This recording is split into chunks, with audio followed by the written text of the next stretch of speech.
Welcome to Stormwatch by Gray Noise Intelligence. Each week, we cover the latest info on what's happening at Gray Noise, Census, and Vulncheck. Take a look at a roundup of important and timely cybersecurity topics, toss out some expert opinions, and drop the occasional conspiracy theory. Today, the crew explores the saga that is the TikTok ban and unban, including how this debacle pushed even more Americans directly into the welcoming arms of the CCP. We also debunk, that's why Remy's here, the Red Note backdoor rumors and discuss what should be done to protect our privacy across all social media sites. Our eyes gaze towards the feds as we discuss the good and the bad of the FBI's PlugX campaign, and note how we'll miss Director Easterly's plain-spoken cyber self-deprecation in the coming long years. We set aside plenty of time to note that the hack is on once again when it comes to Fortinet kit, and blather a bit about the widespread blast radius of a 2022 CVE. And time permitting, we will check in with one of the Typhoons and the latest happenings at Census, Vulncheck, and Gray Noise. So how y'all doing today? It's a day. Everybody have yesterday off? Hopefully in the US. Yeah, you're all US people. You did. Off I'm going to start with. Off. It's true. This is true. I'm going to start with Glenn because he always steals other people's things. And we're going with, you got a plus in your life-ish, minus in your life-ish, or both. You can pick one or the other or both. You got a plus or minus for everybody? I mean, there's a giant gray cloud, dark cloud minus, but we'll skip over that part. No, I'm gonna because you had that cold front. You have that cold front going in tech. That's what you meant, the cold front in tech. Yeah, it's definitely so not me this time, but south, like Houston, Austin. Like I just read an article this morning that's funny. Like Houston is getting like, I don't know, several inches of snow, and there's not a single plow like in the, like at least here we have like one or two in North Texas, but there they have nothing. So it's just like, just wait it out. But that's funny. No, I'm gonna choose optimism right now because that's what we need. And the plus is I had one eye surgery last week. I have another one this week, and I can still see out of that eye, so that's good. So I'll take it. I was counting on you becoming Daredevil. I really was. I mean, it's not over yet. I got a little bit of a road to go, but we'll see. But yeah, it didn't go terrible. All right, that's a good one. I'm so sad that you're not wearing an eye patch on today's show. Right? Oh, I had one into could have been a pirate. Yeah, he had one on a meeting on Friday, along with like a pirate had a dormant. So that was pretty cool. He got into full character. Kimber, thank you for getting up early again for this early Stormwatch day. And you got a plus or a minus, or both? You know, plus, I made really good coffee this morning. Ooh. That's what we're resting on today. Minus, I logged onto the internet. Mm-hmm. That'll happen. Never do that. It was a mistake. I think I'm going to highly recommend that we revert to the pre-silicon days. I think that's where I'm at. I'm there. Sorry, but positively, I did make really good coffee this morning. I mean, silicon would still exist. We just wouldn't have mastered it. Is that what you mean? Because like we can't get rid of colonized silicon. Yeah. Yeah. Okay, that's cool. To opt out of that. All right, Himoja, you got us a plus or a minus or both? I've got a plus. I ran my first ever 5K over the weekend and made like I had a goal in mind and I crushed it. Yay! Wow, that's amazing. Did you get a medal or was it just personal time? It was just a personal time. Hell yeah! That's great though. That's the best. Stormwatch Run Club running into 2025. So was that in Central Park? What was it outside the city? Like where'd you do it was in Prospect Park in New York City, it was a really nice day, which for New York means it wasn't raining. So but yeah, it was awesome. Made some runner friends. I was really nervous going into it, so I'm feeling very, very positive about that. Yay. Was this yesterday or over the weekend? Saturday. Okay. Very That's cool. awesome. Remy, thank you for me. I know you're really, really engaged right now at work with a lot of things. I appreciate you carving out time for this. And do you have a plus or a minus to share with everybody, or both? I mean, I haven't really been online, so I don't really have that many minuses. Plus though, I'm speaking at DistrictCon here in about 1 or 2 weeks on Bluetooth Low Energy, and I'm very, very excited to do that. It's going to be my first conference talk, and I'm very excited to share some research.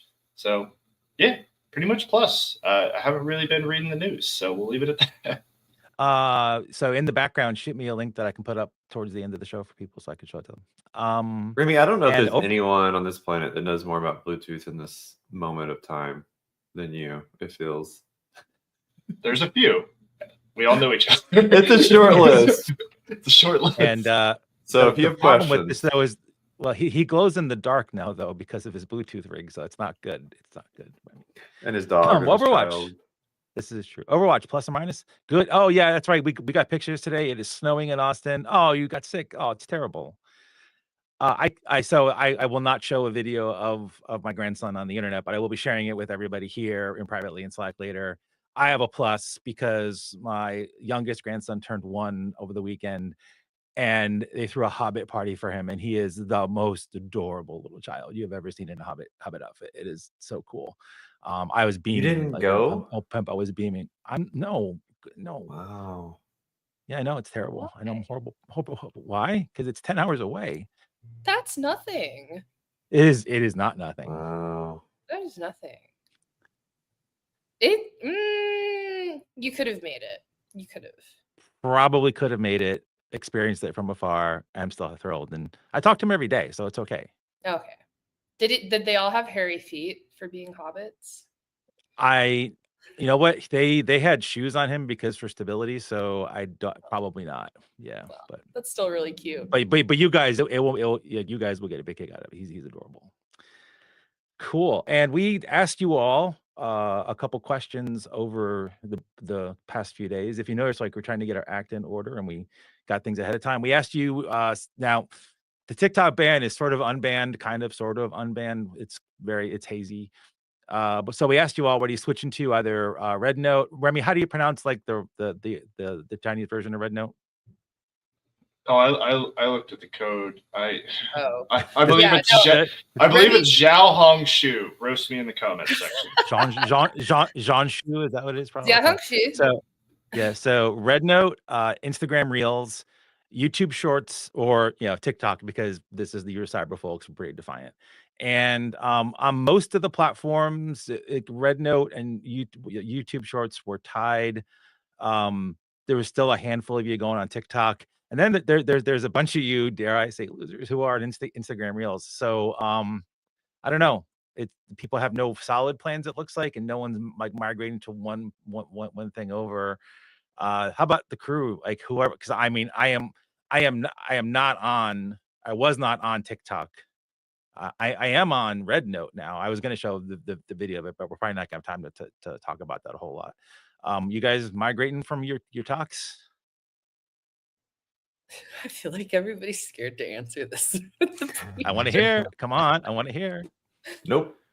I am staying on Reels. That's where I'm at, and I'm actually going to seriously evaluate my relationship with the short form social media because I don't think it's doing anything good. I'm opting out. That's why I like Reels, honestly. Whatever, Zuckerberg owns it, but like I like that it's the recycled content from anything else, so it's like the slower of the slow drip, I guess. It's about 2 to 10 weeks later, but it's much filtered down by then. So I enjoy that. I have to say, I feel like all Reels and like staying on TikTok are both answers that I understand, but YouTube Shorts, I know. I've never even touched YouTube I know Shorts. more about the YouTube Shorts person. YouTube Shorts is the one platform where it's like you will be guaranteed to see absolutely nothing that you actually want, but it's like just engaging enough that you're like, I'm just still here. Why? Does it have ads? Yes. Yeah. See, that's like. What I will say is that Kimber and I both, and I think Jordan, all jumped onto Red Note briefly to see what it was like. They knew a ton about me just from the IP address because I didn't even have an account, and they already gave me preferences that I should pick. And this was the first time I've actually scrolled in what the video. I've never actually done the video. It's shocker, right? That I have the old guys, and like I could see why it would be addicting, but it was also just silly. Like it's just it felt like a complete waste of time when I was doing it. So That's the entire No point. one is arguing this is not that all of this is not a waste of time.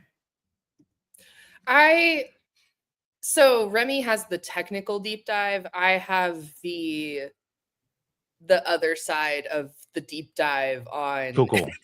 literally. All right, so we have a proper introduction of the segments for a change today. So you'd have to be living under a rock to not know that TikTok has been under intense scrutiny in the U.S. due to national security concerns linked to its parent company ByteDance, who is based in China, and how anybody would not know that now, I have no idea.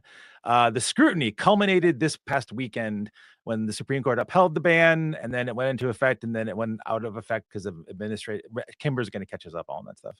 And in response to the uncertainty, American users have been migrating to the apps we just talked about. And the one in particular, Red Note, is often described as a blend of Instagram, Pinterest, and TripAdvisor. It saw a ton of downloads. We're going to get a picture of what that looks like. And then I jumped on it, I was reading around, and there's been a really interesting propaganda campaign to make Americans feel at home there. It's pretty weird, kind of scary. Cultural exchange is happening pretty well. It's a really friendly site too. It was until we joined it. Americans are making it a little bit less friendly. And there's a lot of potential security issues that Kimber's probably going to cover. And then Remy's going to talk about the app itself, because there was a bit of a kerfuffle with that. I'm going to start with Remy. And Remy, so I'm gonna let me bring it over. Oh, before I do that, Overwatch is gonna kill me. Yeah, we have a podcast, that because you're actually listening to it, which means you're probably subscribed to it. So this is probably pointless. But if you could put your email down here and subscribe, you can get more information about it when it's actually happening. And we're gonna go to Remy's thing real quick. So this is Remy. Remy did a massively cool technical deep dive post about this terrible backdoor that they have in the app that's spying on you and doing all sorts of terrible things, right, Remy?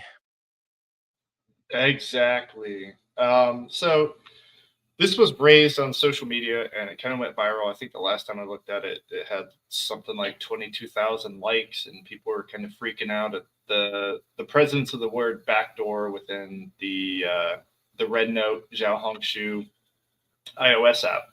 And nothing was really implicated. It's just, an anomalous word, right? So it raises some red flags, and that's okay. But the person who mentioned it didn't really lead into anything, but in English language, it certainly has some implications, right? So everyone went way off the deep end, and no one actually really bothered to look into it further. They just took it at face value, which is a problem.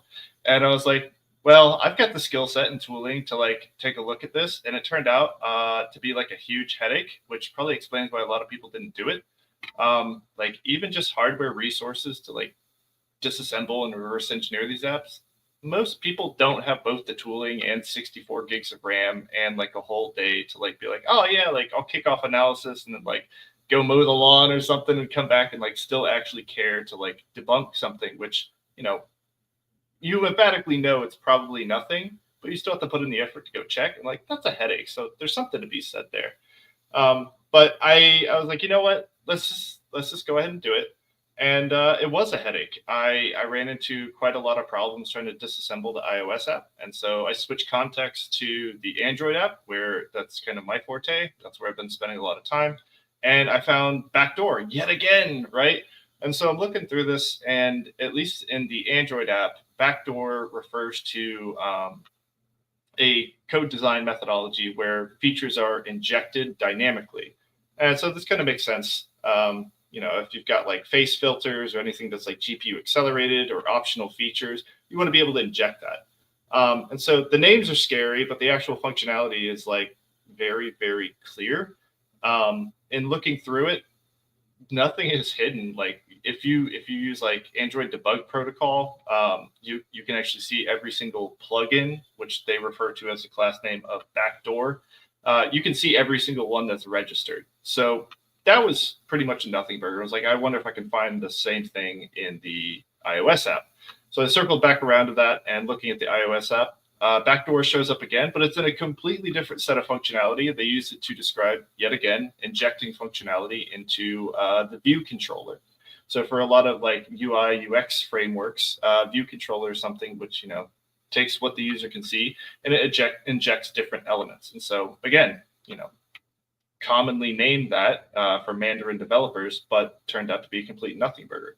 So I went through and looked at it, and in their case, they have a lot of different features kind of hanging off of the iOS app backdoor functionality, but primarily it's just for making sure that there's a secure scope for taking payments. So, I mean, that's actually like a plus for security. I'm not saying anything in regards to like privacy or data collection, but I mean, it is a live streaming app. So like if you're sharing your face and live location, like, I don't know, that ship's kind of sailed. So that was a fun little endeavor, and I had quite a lot of fun. I've not actually used the app. I did a reverse engineering analysis deliberately to say, like, what is backdoor in this context in iOS and Android, and like, what does it do? What is that functionality attached to? Kimber messaged me, was like, hey, so like, I got some stuff to tell you. And I'm very, very excited to hear this, because I went down into the weeds for a very specific purpose. And I'm happy that I was able to do that. But I'm very interested to kind of hear, from the other side of like what the app actually even looks like, because I only saw the code. Yeah, and I think it's so important to like do both sides of this analysis, but kind of the conclusion that I've come to with all of this is like, why are we focusing on like the technicalities of what the app can do on your phone when that's kind of largely irrelevant at this point? Like, we need to be moving to the kind of analysis where like, what is the actual functionality versus like, what is the scary word that maybe like is doing a thing that we don't understand? Like, this is in the, like, what you analyzed is in the code. It's very straightforward. It's these plugins. Like, we can see that, but it's taking a look at like the actual functionality of what's going on. So here's my info dump.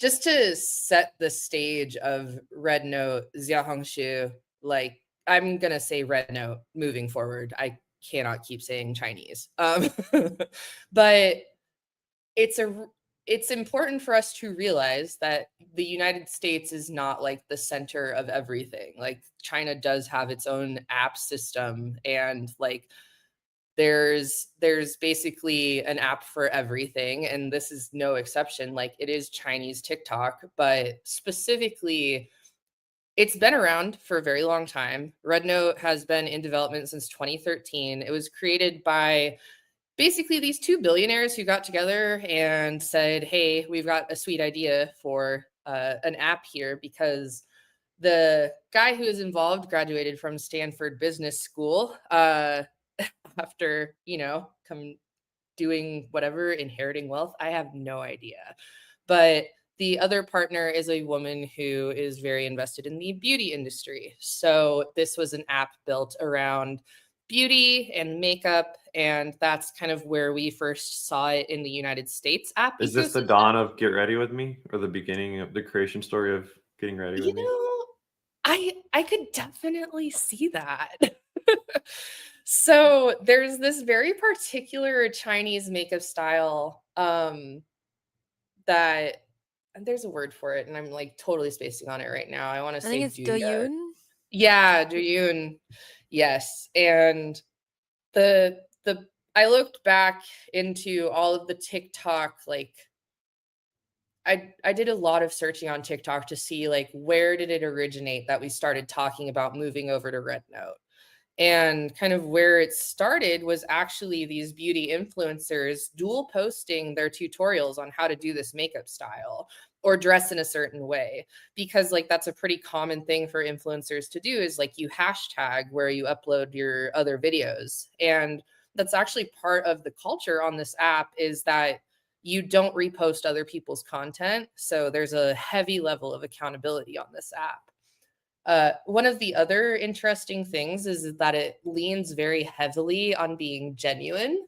So you can report not only just like content that makes you feel icky, but like you can report ads. So there is no advertising on this app, which I think is why a lot of Americans are going to stay on it. The power of it is being able to purchase things.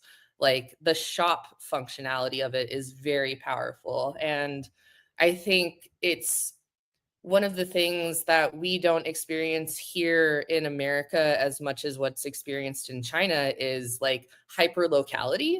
So Snapchat has this functionality of you can see what's going on in your area. You can see public snaps in your area. I don't think like hyper locality in apps is a new thing for us, but with Red Note, you can see the way people are dressing in your area, the way that people present their lives in your area. Like, what are your neighbors thinking about?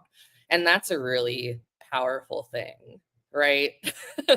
To make sure that, you know, we're all on the same page about this thing that is happening in our area. So think about all of those things in a very powerful algorithm. This company is the last time I looked at the articles surrounding valuation, it was somewhere in the $22 billion range. There's a lot of people shopping around. I mean, I say people, corporations are shopping around to have a piece of this company. So it's definitely something that I'm sure ByteDance has looked at purchasing because of its ability to have a really great algorithm. There's another interesting project that has just happened with them is they've recently moved to the Alibaba cloud. Something around like petabytes of data, like hundreds of petabytes of data are sitting in the Alibaba cloud for this platform, just to give you an idea of the scale. So I really do think that a lot of Americans are going to stay on it. They've updated translation services, so you can now get the app in English, like fully, instead of the like part Chinese, part English. Yeah, that was frustrating because I had to keep asking like one of the GPTs to translate all the buttons because I wasn't pressing anything that I didn't know what it actually said. I'm at least glad that they're accommodating that way because it's a little frightening without that. You know, yeah, I think it's important. There's this general vibe around the social media. Look, social media is my special interest, one of. I don't like making it, but I love observing it because I love the way that like humanity reacts to it. But the vibe is that this is a safe place, but like I want to scream and yell at people. The app is only showing you what it wants you to see. And it's in the interest of Red Note to keep the vibes immaculate because people only want to buy things when it's in a safe environment. Whereas a lot of American algorithms on the social media relies on negativity bias. So one of the best ways that people bond is by being negative. So when you shit post or you shock post or whatever, like we know that hits because we saw it on 4chan back in the day that all the gore videos got the most comments. Like that's just how we are over here in America. But over in China, you're not allowed to be a bully on the internet. It just doesn't hit well. They still have it, but it gets hidden so fast because of how they are. It feels like every social media app starts this way though, where it's a little bit more pure because it's smaller crowd. Blue Sky's the same way, and then like you can tell kind of a shift in some Blue Sky users. Like it kind of feels like this is because it's like people want to feel less icky. They go to the thing, and then more people go to it, and then it gets all clustered, and then we have to go find another clean thing. Right, but keep in mind that you are penalized for having ad content on Red Note. So you could never bot it because the whole entire purpose of botting is to sell things or to scam people. And the negative content is pushed down. Like people can report the negative content too. So it's kind of like Reddit plus Snapchat plus TikTok plus CCP censors. Pinterest plus Instagram plus TikTok is okay. Yeah. But if there's a downvoting thing, this sounds like there's some Reddit to it. A little bit, yeah. It'll take another pandemic for me to join another social media app. I will Like that's how I got on TikTok was COVID. Like, well, okay. We'll Can get we on get that. YouTube to penalize ads? Can we get that to happen? Because I No, we don't we like the cannot. 30-minute inlaid on the actual like I want that actually. What? So TikTok so was the- so- for me basically unusable because of the ad content. But you just wow, keep it was going. that bad. Like it was really that bad on there. Because again, I never used it. It was that wow. I guess I don't think. I guess I enjoyed it because well, okay, we're using words loosely here. Let's everyone settle down. But I enjoyed it because you could skip the ad like immediately. Yeah, but so it like if was- it wasn't relevant or whatever, you're just like nope, and then so it didn't like stop you in your tracks. Yeah. I think the issue is that the ads were sometimes so like like adapted to the format of what a user yeah, made no, that's video would true. be like, that it was like, am I looking at an ad? And you wouldn't really realize until halfway through it. Yeah, if you're not Like the keeping 'em- deceptiveness of it felt really icky. But Yeah. Kimber, I'm curious, like, it's fascinating, first of all. I feel like, do you think that Red Note has less of that like public marketplace feel that Twitter has because it's kind of like hyper localized and tuned, and maybe that's why people are gravitating towards it too? I think that Americans are so fucking tired of negativity and being pushed to buy things all of the time Not that all I of think them. that's why it's Sorry. hitting for people. Yeah, not all of them. But I think it's interesting that the differences in cultural approaches to how they sell, because so I think we have to point out, like, China is based in communism, America is based on capitalism. So like the way of Chinese selling is really a little bit more like, hey, Which if you is want to better. if you want to look like me, here's the makeup I use, which is like the kind of the same way we do it, but then the next week there's some other, drama with that person. Yeah, but the shopping in the app, like, cause I did play around in the entire app. The shopping is really good. Like the app, that portion of the app is actually really well done. Like a lot Bob, of did you places buy like- something? I did not buy anything. I did not buy anything. I did not. Because I have no idea if we can buy anything on that app because what currency? I have no idea. I really didn't I- look that deeply into it. So I might now just because you asked. I might try that, Glenn. So there. When should I drop maybe the nugget that may be the downfall of Red Note that will be caused by this change in focus? Well, try what? So what? So what is it? So I look. So after the TikTok ban like went into effect for 6-7 hours, whatever, and we call it TikTok ban. It's obviously much broader than that. But in the legislation, so to be eligible for, so basically it's about foreign adversary controlled applications, and it has to be like obviously adversary China, Iran, Russia, blah blah. But then if you become eligible for this ban if you hit 1 million active users a month, and so it's interesting to me that, and the best numbers I could find on Red Note was like 700. Well, so they gained like 700,000, in a few days, or Sunday, whatever it was. So like, it's almost like if it gets too popular, then it's going to fall under the same provision and then have the same fate on paper. All of this is very murky, but Right. I don't know. I just kind of found that really, really interesting.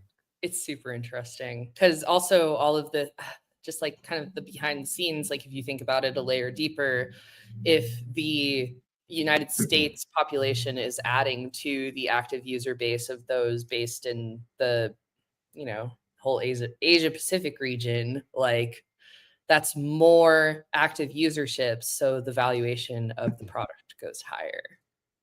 Another app that is that I think people like, that is affected by, technically eligible for the ban, is CapCut, which is owned by ByteDance, which I don't think a lot I of heard knew. people couldn't use CapCut. It's ByteDance. It has 1 million users. It's the same. So like, yeah, everyone's been focused. I don't know. I spent a couple hours yesterday going down this path PAFACA, however you want to pronounce this legislation, but like it's. I know we've talked about it before. It could be a whole show. It's so wrongly implemented. Like the idea of like yeah, I'm a big fan of national security. Like let's protect our interests, let's protect our assets. No debate there. So like the very root of this is a valid concern, but then the fact that we ignore anything that's originating from within our borders, basically, even though it's worse. So in my head, and I was having a conversation with Emily, I kind of equate it to like they found out that it takes 5 ounces to create a bad explosion, so they just made everyone like not have bottles more than 3 ounces in size, so you can just carry 2 3-ounce bottles instead of 1 5-ounce bottle and get the same result. So like that's all this did, is just kind of like made it like the security theater one of little it all. step harder, I guess that but goes it accomplished nothing. It goes back to the point that I thought Remy's research just emphasized even more, is It's like theater. security people are like, don't use these apps because they take a lot of your data. And it's like, yeah, so does every other fucking app out there. Who cares? Like, think about what I want to briefly correlate that, because I don't have TikTok, I don't have Facebook, I don't have any of this stuff installed. My entire network goes through the VPN, and like I'm not like meticulous about it, but I was chatting with a coworker the other day and we had quite a laugh about this. I was walking out my front door and my belt loop snagged on the latch of my front door, and it bent the latch to the point where I couldn't close the door, and so I had to hammer it in, so I was late for a meeting. I mentioned this to them on Only Remy Zoom call. This is a very while screen sharing. I pulled up the tab for Twitter and scrolled down and got an advertisement for premium reinforced door latch hardware. Dude, see, there's less than 5 minutes later, and I was like, I haven't told anyone about this. Just put it on auto ship at this point. It's a lifestyle helping device. It's fine. It's fine. So and like, yeah, at home we got problems too. There's people out there that are like, oh no, it's just the effect where like if you're thinking about a thing, you'll see the thing. And it's like, no, dude, it is all just to sell us stuff day after day after day after day.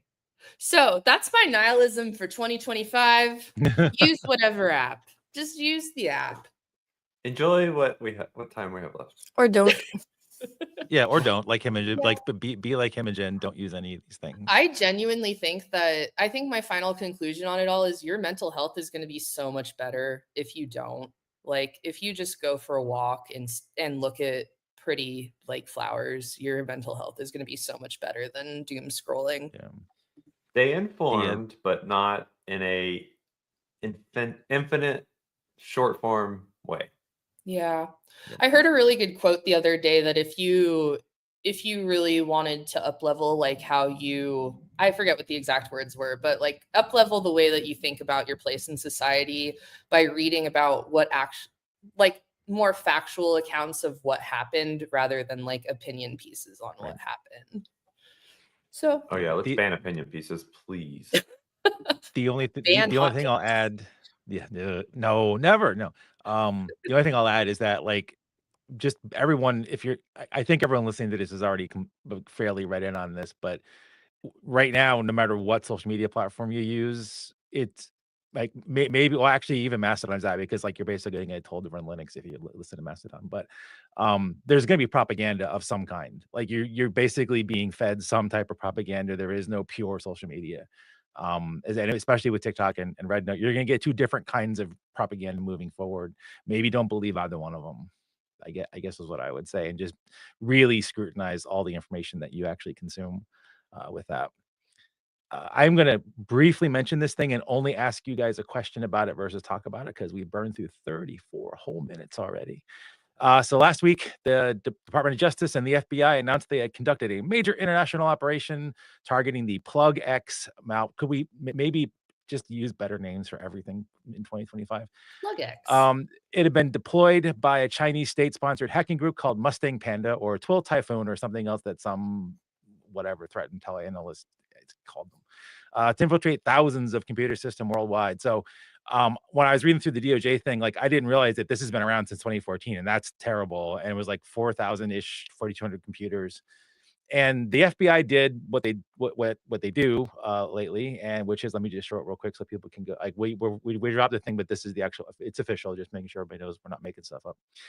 And this isn't like yet another time where the FBI or U.S. agency decided, hey, I'm just gonna, since I have access to your thing, I'm just gonna clean it up for you and not tell you until we're all done with it. So just I want to walk real quickly through y'all. If you want to make a quick comment about it too, like, so Glenn, you okay with that? Like, is this the new normal? We're all good with like the U.S. government or maybe any government, because it's not just us, just going in and fixing stuff for you. You good with this? I honestly can't even come to a decision. It's no, I don't like it, but also I've seen where eventually if someone's got to do it for the sake of the better, like the overall better, and justify the means, whatever. So like, is it right? No. Is it the better thing to do? I don't know. Maybe after a decade, yeah, like someone else patches your stuff. Yeah. Also, did anyone else Remy? read this as Okay. ActiveX 100 times? Because that was like a really hard thing in my head. Like, I was like, anyway. I kept reading it as like a Drano product because PlugX, like a plug. I don't know why. Like Drano kept it in my head whenever I was reading it. Remy, your opinion, one way or the other. Is this a good thing, bad thing? Get new normal, get over it. I think it's a good thing for the core reason of where's the reporting of someone who actually caught the government making those changes? If Exactly. no one's watching, that's the problem. Keep doing it. The beatings will continue until morale improves. That's my opinion. Like, okay. Yeah. All right, Kimber, same. All right, Kimber's the same. I'm with Remy. Yeah. I wish I could be mad, but like, yeah, the fact that when I read 2014, all bets went out the window. I was just like, oh my gosh, these would have just never been fixed, and they were Windows computers too. So yeah. Yeah. So wait. Oh, well, no, so wait, no, hold on. I'm gonna say something nice to you.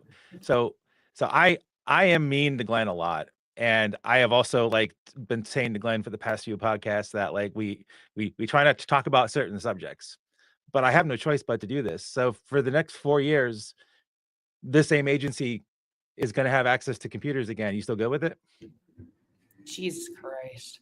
Well, what I was going to jokingly say is that if we're leaning into cryptocurrency, then we have access to a lot of devices to mine now. So instead of uninstalling, they become miners. I was gonna say, like, does the ownership They're state agent miners now?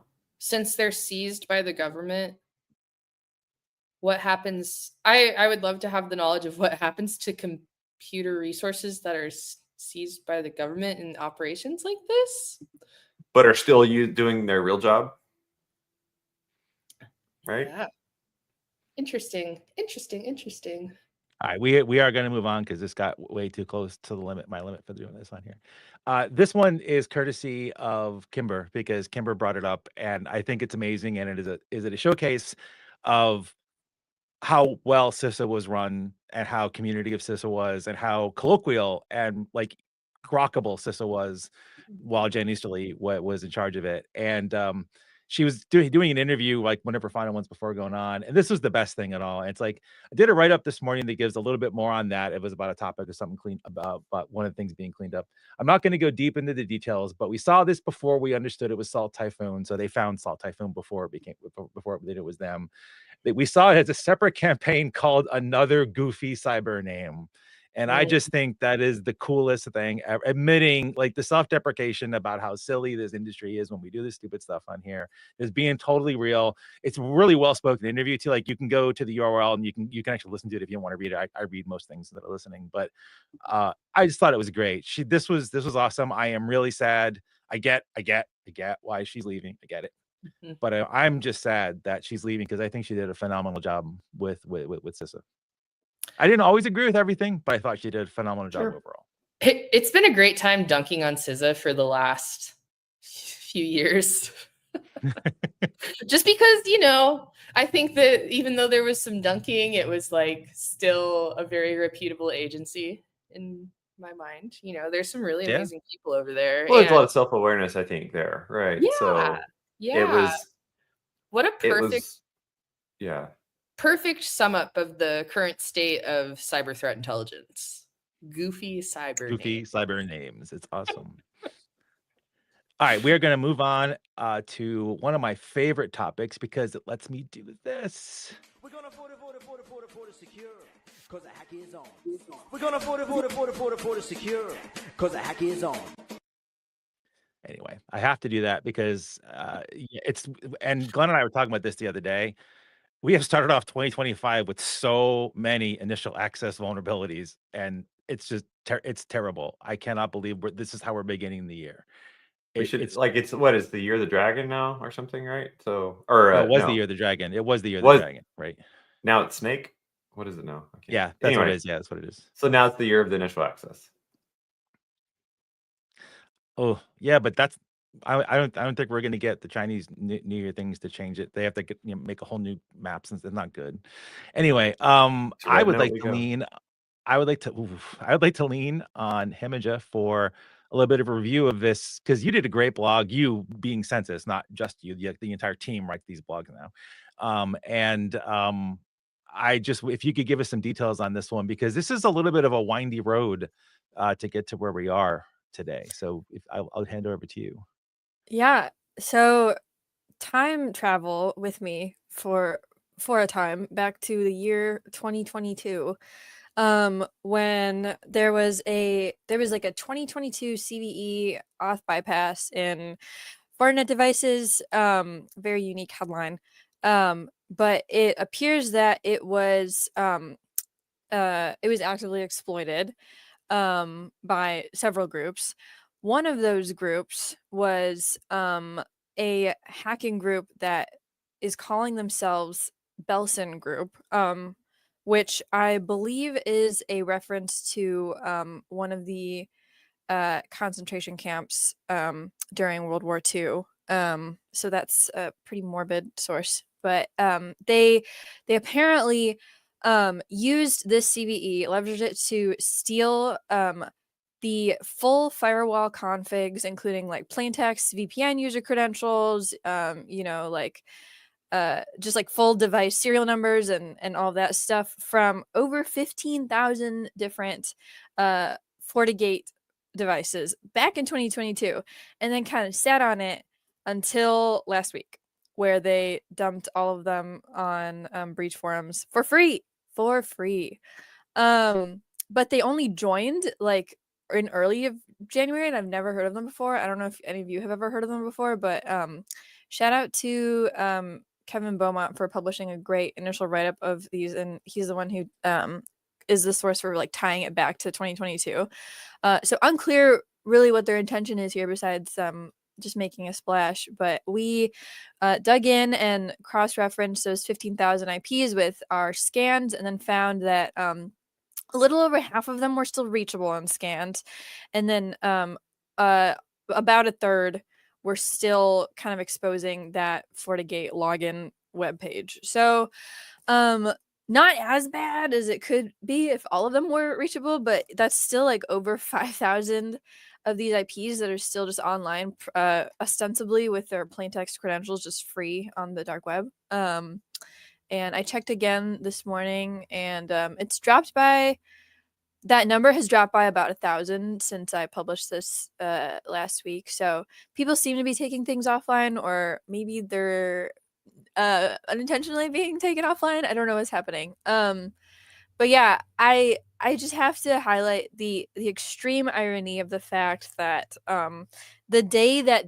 these configs were leaked because of this 2022 authentication bypass bug, that same day Fortinet released a new advisory about a new 0-day for another authentication bypass in the same operating system that is also actively exploited. So it it gets worse. So The IP list is freely available. Thank you for the GitHub link that you put into your blog post. Made it very easy to get to it. In Gray Noise, a little bit of like self-promotion here. If you have a free account or a paid account, you can use the analysis tab, which lets you paste in gazillions of IP addresses. I would not paste in a gazillion. It would take a while. But there's only like 4 billion of them. It does anyway. And 360 of these we have seen doing not so great things in the past 30 days. And so that means if you are listening to this and you run Fortinet stuff and whatever, you should probably go paste your IP addresses into here, like, or you can actually have a regular alert about your stuff if we see anything from you. This is not great, but because they're doing all sorts of fun things, which means they've been compromised. Someone else owns your Fortinet and your FortiGate, and they're doing bad things on the internet. So you're gonna probably want to fix that ASAP. Use Census to see what it looks like from the outside, and use us to let you know what's happening from the inside out. If it's committing crimes. Dun, And dun, use us to dun. know what exploit did it.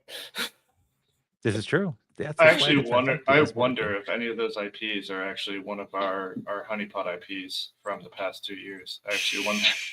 Remy, don't worry about it. It's fine. They do One look of the like thousands of real FortiTest. devices, I will say. So Exactly. do our, Don't worry about it. so do our new honeypots anyway. Yeah. Remy, I'm sure I actually unfortunately unshared the screen. I'm going to share it again, so you're going to want to have to redo whatever you redo on your screen. And your Linux box decides to go haywire. So you were also really busy at Census. Could you give us a little bit more info about what this blog from Silas is? Silas is one of your awesome threat hunter folks, and this is a really great blog. So I hope you have some details for us.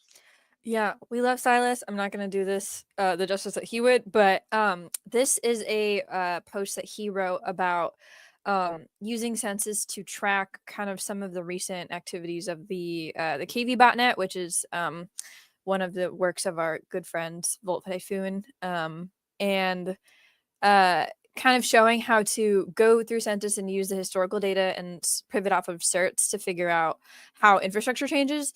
And he found kind of that like he compared how the infrastructure of this botnet looked before law enforcement intervened and started doing takedowns, and then after, and found that they really were not doing much to, like, they're still active but weren't doing much to obfuscate after the takedown efforts. I think all they did was move from like one network to a new autonomous system.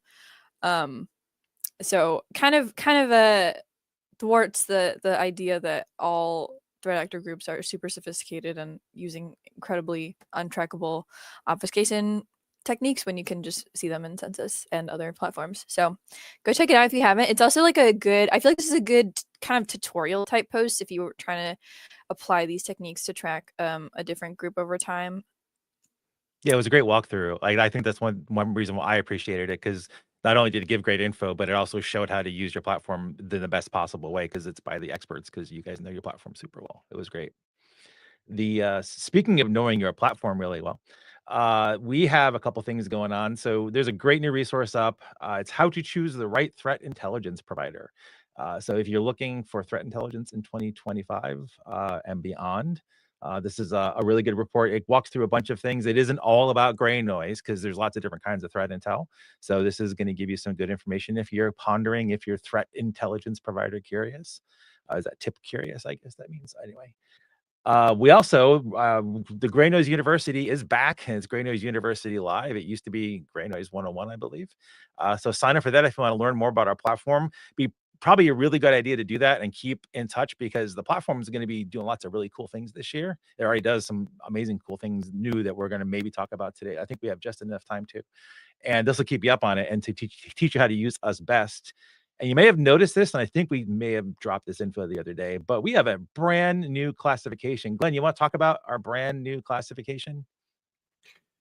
Yeah, excuse me. So basically, previously, before our classifications, which are intended to demonstrate intent, and that was not necessarily always clear to folks. So prior to this change, our classifications were benign, malicious, unknown, and the unknown caused confusion, at least for new users, but also some experienced users, where they think unknown means we don't know anything versus the intention is unknown. So to better delineate kind of what's what, we have we've enabled this classification called suspicious, which is essentially taking a great number, not all, but a great number of our previously unknown tags and reclassifying them as suspicious to demonstrate the intent of being suspicious versus what we know and don't know. That is helpful, hopefully helpful for folks, because the suspicious classification isn't necessarily something that you would want to, well, you do you, but you wouldn't necessarily want to start investigations based on something that is flagged in the suspicious, because it's like, okay, it's suspicious. Like maybe I should hang out and take a quick look. But it's more intended to give color around, like if you have an indicator, you're looking at something else, and then you come across IPs that have been flagged as suspicious. Now you're starting to paint a broader story of what's going on. So again, you do you, but that's kind of the intention behind it. And we have this internal argument where, for us, the sensors are just hanging out on the internet. So in theory, anything that touches them is suspicious. That's not at least like a known scanner. So that's why a great majority of our unknowns are now suspicious, because this endpoint, this profile was just hanging out on the internet and then was suddenly getting some SSH brute force attempts or something. And that's suspicious, right? Because previously it was unknown. So there's a little bit of color there, but hopefully that helps enable users to better understand intent versus knowledge on an IP. But yeah, so small change, but hopefully helps the usability of it better. Cool. Thank you for that, Glenn. And Kimber, you got some VulnCheck app news. Look, technically, this hasn't been released or hyped or anything, but You heard it here first. You literally are hearing it here first, which who knows? Will I get in trouble? Who knows? But that's the fun of it, right? The team has been working really hard on updating some fun things about the UI. So the first one of these to roll out is an updated CVE page. So if you navigate to a CVE that you know and love, or just click on one of the ones in the bottom, we've updated some things about what we display, which is we really are showing off more of our data in here, all of the different scoring that we have, the timeline of what's happened with the CVE, the products that it affects, the MITRE mapping. I can add CVE links to some stuff I built. This is amazing. Thank you, The Kimber. threat actors, et cetera, et cetera, et cetera. So this is data you had. You just put a UI around it. Is that fair? Yeah, this Okay, is data awesome. we had. We just made it pretty, and We're helping this is accessibility. Yeah. And we are offering a certain version to the community. So the community will also get some new pretties as well. So I think it's fun. Very cool. Yeah, we had a really good time deep diving on what data was important to people. All of it. As we were researching this. I dropped a link for that one into the chat, and we'll make sure we get it into the show notes too. This is I thought we were great. about to watch Bob build a new app real time. Me too. Yeah, sorry. No, Arc is He's like- Control Shift C. Arc is Control Shift C to copy the URL. That's not what it is in Chrome. As what anyway. Yeah, because I remember begging you like the other week, please give me a link because I want to link to it, a bunch of the stuff we have public. And this is great. I'm excited. This is cool. It's great. It does look really nice. I can't do that. Hey, Minja, I have a bug report for you. Speaking of new things. Wow. I cannot use the Google login to access the cool new beta page you have. Oh It forces me to no. have a local user. It forces me to have a local to your app username and password. So I can't actually. Reporting. I cannot. Yeah, I don't want to think use the beta. That's what people tuned in for today. I want to use the beta. Hey, there's a beta, a version of Census everyone can go look at except me. So Yeah, we actually just blocked Bob because we knew. I knew Yeah, that. I think I saw that note. I felt Yeah. that. I think I approved felt that that right PR here. actually. Awesome. It's fine. We're all doing new things. We're all blocking Great Bob. stuff. As What if one we should had do. Threat Me- intel in short form video. It Start... already exists, probably. Wait, if I start a threat intel, ew, TikTok, ew, TikTok. I'll start threat intel TikTok, but it'll only be shitty threat intel. Just to keep. I can't say just to my keep I can't things- say my jokes. Yeah, don't. You can't. No, because we already almost had to not put a G rating on the podcast today, so we know you can't. Sorry, I did say a lot of swear words today. Sorry, I'm sorry. They were fast, so it's I not. think it's not I think you got your 1. That's PG, right? They get the 1. Yeah, They get it was the 1, and it was actually just 1, so it's okay. It's all right. Okay, well, keep That's all right. spicy. Number 2.1 needed to start hearing these words at some point, so I appreciate it. I forget that the children are watching and being educated about the terrible, terrible state of things. Yeah, I'm sorry. That's not on us. Yeah, It's not on you. their Like mom the- wants to like- make that choice. Territory. I guess we're good babysitters, though. All right. Anybody got any closing thoughts before we head out? Just do something nice for yourself today. Eat some French fries. Go to Starbucks or a local coffee shop. Hey, we're all good. We are all good because it is just the 1-year-old who doesn't really understand words yet, so we're good. Wonderful. Whew. That was very close. All right, then. So, well, folks, looks like we've leaked all the configs we can for today. Don't forget to fortify your gates and double check your TikTok Exodus plans. Until next time, keep your packets dry and your firewalls fortified. This has been Stormwatch, where we'll help you weather the storms one bite at a time. Take care, everybody. Catch you next week. Bye.